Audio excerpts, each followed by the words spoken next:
조절하는 과정에서 조절이 잘 안 되면 콩팥 기능 악화와 몸의 대사성 산증으로 진행이 되며 혈압이 떨어지거나 문제가 되는 경우가 있습니다.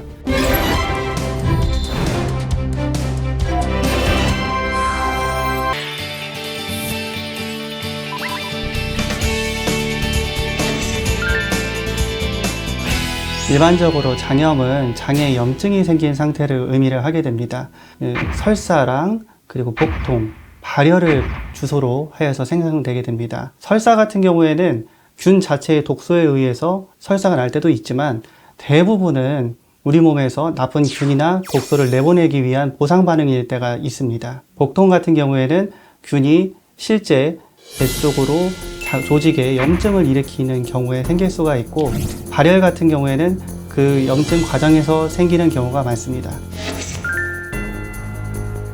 복통과 설사, 발열이 흔하고 구역, 구토, 식욕부진이 동반될 수 있습니다. 대처법으로는 증상이 심하지 않은 경우에는 맑은 물이나 전해질 음료를 충분히 섭취하여서 탈수를 막는 것이 중요합니다. 소화가 잘 되는 음식, 미음이나 죽이나 밥이나 바나나 등을 소량씩 자주 섭취하는 것이 도움이 됩니다. 에너지 공급을 위해 탄수화물 위주의 식사를 하며 증상이 심한 초반에는 기름진 음식이나 자극적인 음식은 피하는 것이 좋습니다.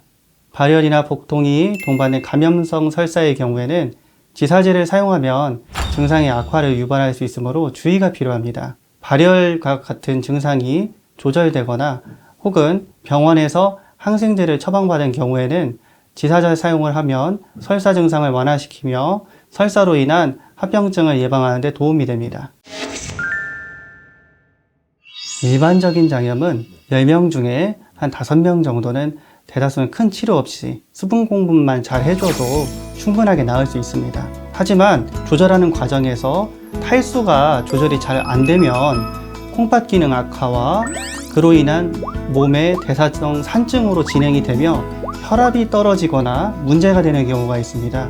이러한 확률은 영유아나 고령 환자에서 더 많기 때문에 그런 환자들의 경우에는 병원 진료를 보는 것이 도움이 되겠습니다. 명절에는 음식을 미리 만들어 두는 경우가 많습니다. 조리된 음식을 상온에 보관하는 경우 균 증식이 발생하여 장염을 유발할 수가 있습니다. 따라서 조리 시에는 손 위생에 신경 쓰고 가능한 냉장 보관하는 것이 좋겠습니다.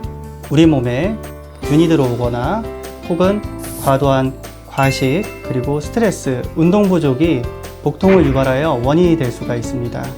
명절 준비와 가족 행사로 인한 스트레스는 위장 기능 저하를 초래하여서 증상 발생 가능성을 높입니다.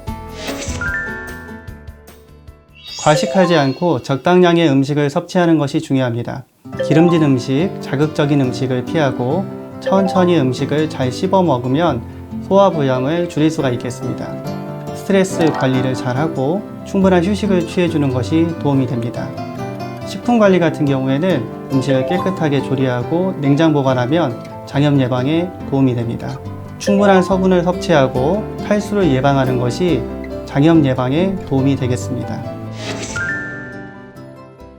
만성질환자가 타 지역에 방문하는 경우 명절 기간에 운영하는 병원을 미리 알아두면 도움이 됩니다. 보건복지부에서 운영하는 이 젠 사이트를 참고하면 도움이 될 것이라고 생각합니다.